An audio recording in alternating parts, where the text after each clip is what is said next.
Nanatiling hawak ng pamilya Duterte ang ilang mahalagang lokal na posisyon sa Davao City.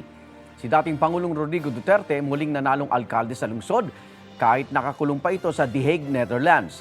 Vice Mayor-elect naman ang kanyang anak at kasalukuyan Davao City Mayor Sebastian Duterte. Re-elected naman ang isa pang anak ng dating Pangulo na si Davao City 1st District Representative Paulo Duterte para sa kanyang ikatlo at huling termino. Ang panganay na anak ni Congressman Paulo na si Omar nanalo rin bilang kongresista sa Davao City 2nd District. Ang isa pang anak ni Congressman Paulo na si Rigo, number 1 councilor sa unang distrito. Sa mga nanalong Duterte, sina Omar at Rigo lang ang dumalo sa proklamasyon.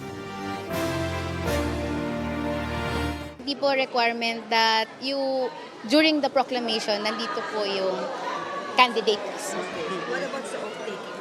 Oath-taking is hindi po kami yung nag-a-arrange nan. Wala na po kami nun. The COMELEC hanggang proclamation lang po kami. After proclamation, PILG na.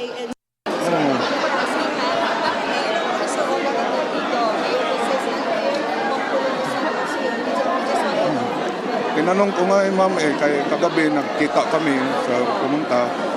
Sabi nila kami na lang daw magpunta in behalf para sa kanila. Hindi ko rin alam.